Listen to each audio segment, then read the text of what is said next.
역대상 13장 1절부터 14절입니다. 다윗이 천부장과 백부장 곧 모든 지휘관과 더불어 의논하고 다윗이 이스라엘의 온 회중에 이르되 만일 너희가 좋게 여기고 또 우리의 하나님 여호와께로 말미암았으면 우리가 이스라엘 온 땅에 남아있는 우리 형제와 또 초원이 딸린 성읍에 사는 제사장과 레위 사람에게 전령을 보내 그들을 우리에게 모이게 하고 우리가 우리 하나님의 궤를 우리에게로 옮겨오자. 사울 때에는 우리가 궤 앞에서 묻지 아니하였느냐 하며 뭇 백성의 눈이 이 일을 좋게 여김으로 온 회중이 그대로 행하겠다 하니라. 이에 다윗이 애굽의 시올 시내에서부터 하맛 어기까지 온 이스라엘을 불러 모으고 기럇 여아림에서부터 하나님의 궤를 메어오자 할세. 다윗이 온 이스라엘을 거느리고 바알라 곧 유다에 속한 기럇 여아림에 올라가서 여호와 하나님의 궤를 메어오려 하니 이는 여호와께서 두 그룹 사이에 계심으로 그러한 이름으로 일컬음을 받았더라. 하나님의 궤를 새 수레에 싣고 아비나답의 집에서 나오는데 우사와 아히오는 수레를 몰며 다윗과 이스라엘 온 무리는 하나님 앞에서 힘을 다하여 뛰놀며 노래하며 수금과 비파와 소고와 재금과 나팔로 연주하니라. 기돈의 타작마당에 이르러서는 소들이 뛰므로 우사가 손을 펴서 궤를 붙들었더니 우사가 손을 펴서 궤를 붙듦으로 말미암아 여호와께서 진노하사 치심에 그가 거기 하나님 앞에서 죽으니라. 여호와께서 우사의 몸을 찢으셨으므로 다윗이 노하여 그곳을 베레스 우사라 부르니 그 이름이 오늘까지 이르니라. 그날에 다윗이 하나님을 두려워하여 이르되 내가 어떻게 하나님의 궤를 내 곳으로 오게 하리요 하고 다윗이 궤를 옮겨 자기가 있는 다윗성으로 메어들이지 못하고 그 대신 가드 사람 오벳 에돔의 집에 메어가니라. 하나님의 궤가 오벳 에돔의 집에서 그의 가족과 함께 석 달을 있으니라. 여호와께서 오벳 에돔의 집과 그의 모든 소유의 복을 내리셨더라. 아멘. 오늘 말씀은 다윗의 언약궤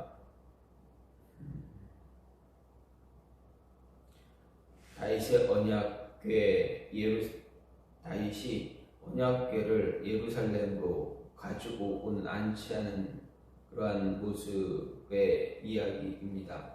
여기서 그러한 모습이 첫 번째 언약궤를 예루살렘으로 옮기려고 하는 그러한 과정에 있는 이야기입니다.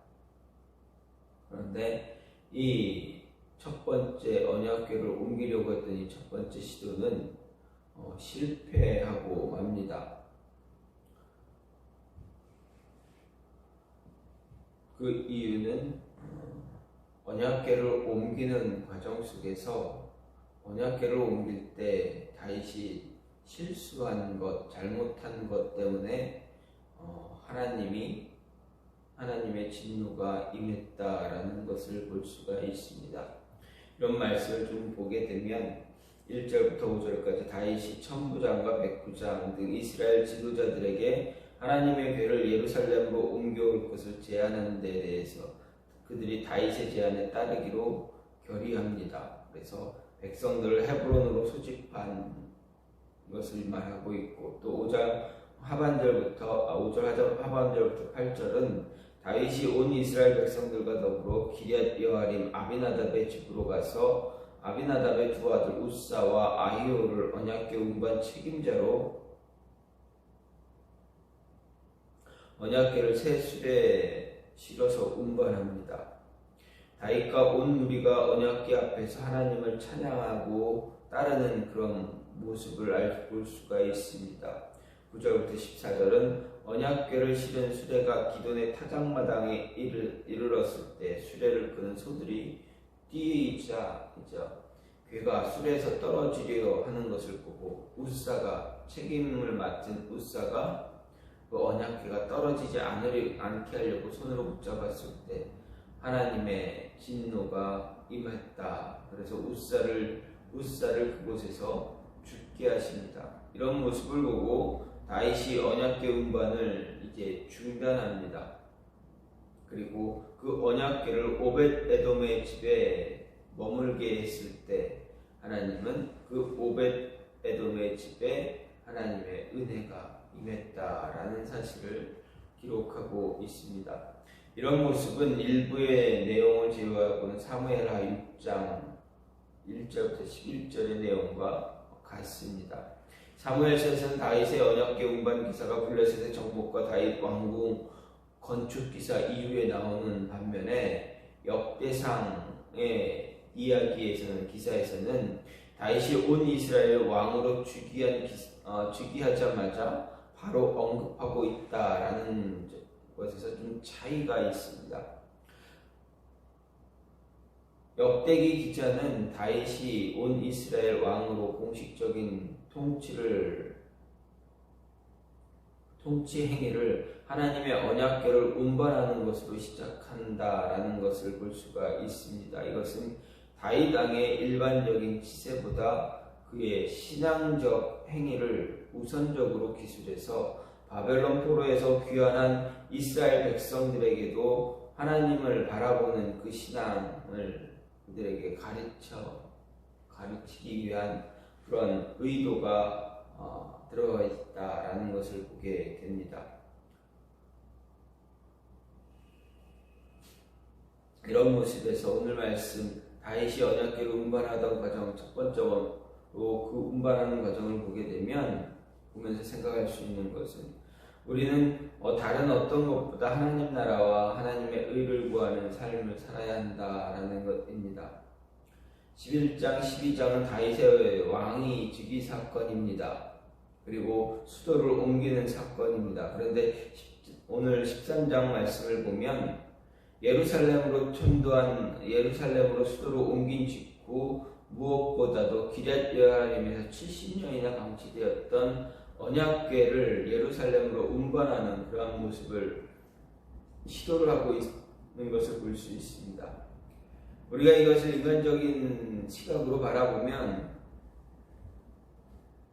조금 납득하기 어려운 일일 수 있다 할 수 있습니다. 왜냐하면 당시 상황은 주변 국가의 정복이나 나라를 보다 확고하게 전성시대로 만들 것, 나라를 잘 정립하고 잘 세워야만 하는 그러한 시기입니다. 정치적으로나 국가적으로, 군사적으로도 이제 어떤 힘을 내야 하는 그러한 시기였습니다. 사실 왕의 입장에서 볼 때는 앞에 언급한 사실보다 중요한 것도 없다라는 것을 생각합니다. 왜냐하면 그런 일을 통해서 왕은 왕권을 강화할 수 있고 영광을 얻을 수 있기 때문입니다. 그런데 예루살렘으로 수도를 옮긴 후 첫 공식 통치 행위가 언약궤를 예루살렘으로 옮겨오는 것입니다. 이런 사실은 다윗이 얼마나 하나님 중심의 통치자였는가, 얼마나 신앙의 사람이었는가, 그리고 하나님을 얼마나 중요하게 생각했던 사람인가를 잘 알 수가 있습니다. 다윗이 이스라엘의 왕이 되었을 때 이스라엘은 정치적으로, 종교적으로 매우 혼란한 그러한 시기였습니다. 백성들이 요구한 왕정이 실패로 돌아간 것처럼 보였고 오히려 사사시대보다 더 종교적으로 침체에 빠져들었다라는 것입니다. 하나님의 언약의 상징이었던 그 언약궤가 이방인들에게 빼앗기는 그런 수모까지도 겪었습니다. 하나님을 찾고 하나님 그 뜻을 구하는 어떤 신앙적인 시도도 없었던 그 시기입니다. 그리고 정치적으로 사울왕이 이끄는 이스라엘 군대가 길보아 산의 전투에서 패했습니다. 그로 말미암아 이스라엘은 사실상 블레셋의 블레셋의 지배에 빠지는 그러한 모습으로 전락해 버렸다라는 것입니다. 물론 다윗이 언약궤를 예루살렘으로 옮길 때 이 이스라엘은 블레셋의 속박으로부터 벗어나 있었긴 했습니다. 하지만 이스라엘의 정치 상황은 여전히 불안한 가운데 있었다라는 것입니다. 종교적인 회복도 이루어지지 않았습니다. 이런 상황에서 다윗은 이스라엘의 온전한 회복을 위해서 종교적인 회복이 우선이 되어져야 한다라는 것을 보여주고 있습니다. 그리고 그것을 시도하고 있습니다. 이것은 이스라엘의 진정한 회복은 신앙적인, 종교적인 회복에서부터 시작되어져야 한다라는 것입니다. 어떤 물질적인 것으로도 이스라엘의 참된 회복이 있을 수 없다라는 것. 아무리 군사적으로 좋아질지라도, 아무리 나라가 강대해질지라도 먼저 종교적으로, 신앙적으로 회복이 이루어지지 않으면 아무 소용이 없다라는 것을 보여주고 있습니다. 가르쳐주기 위한 것입니다. 그렇습니다. 하나님을 떠나고 믿음을 상실한 어떤 인생도 온전한 회복과 축복을 누릴 수 없다라는 것을 말해줍니다. 이것은 이스라엘뿐 아니라 우리 모두에게 적용되는 그러한 이야기입니다. 우리의 삶도 다윗 시대와 같은 혼란과 어려움을 가지고 있습니다. 많은 가정이 무너지게 되고 하루에도 수많은 사람들이 이제 파산하기도 하고 또 극단적인 선택도 하고 또 어떻습니까? 온 세상이 어지러워지는 그런 지진으로 인해서, 전쟁으로 인해서 지금 매우 곤란하고 힘들어하는 그런 상황들이 일어나고 있습니다. 그런 가운데서 영적으로, 정신적으로 공허하게 되고 갈급함이 일어나게 됩니다. 그런 상황에서, 그런 세상에서 우리가 지금 살아가고 있습니다. 이런 수많은 난제를 풀어나갈 실마리는 잡히지가 않습니다. 이제 내 자신마저도 지켜낼 수 없을 것 같은 그런 어려움에 빠지기도 합니다. 정말 오랜 시간 동안 일을 하면서, 직장을 다니면서 일을 하다가 허무한 생각이 들기도 합니다. 과연 내가 잘하고 있는가? 나만 이렇게 고생해서 이렇게 하고 참 힘들다. 이런 그런 마음이 드는 사람들도 있습니다. 모든 것이 허무해지는 그런 모습이 나타나기도 합니다. 그런데 어떻게 보면 이런 실마리를 찾는 것, 우리 가까운데 있을 수도 있습니다. 복잡하지도 않습니다. 바로 하나님 앞에 나오면 됩니다. 이러한 실마리를 찾기 위해서는 이런 어두운 세상에서 암울한 그런 모습에서 돌파구를 찾을 수 있는 것, 그 돌파구는 의외로 간단합니다. 하나님 앞으로 나와 무릎 꿇으면 됩니다. 하나님께 나오면 됩니다. 신앙을 회복하면 됩니다. 신앙이 없는 자들에게, 믿음이 없는 자들에게 하나님을 전하면 됩니다. 그리고 그들은 하나님 앞으로 나오면 됩니다. 성경은 말합니다. 너희는 먼저 그의 나라와 그의 의를 구하라. 그리하면 이 모든 것을 너희에게 더하시리라. 이렇게 이야기합니다. 즉 우리가 하나님의 나라와 의를 구하기만 하면 하나님께서 우리의 모든 문제를 해결해 주신다라는 것입니다. 우리 안에 있는 이런 공허함들, 어려움들, 난제들이 다 하나님 안에서 하나씩 해결되어진다라는 것입니다. 하나님은 하나님을 바라보는 자에게 구원을 주시고 주께 의뢰하는 자로 수치를 당하지 않게 하신다라고 시편 22편에서 이야기합니다.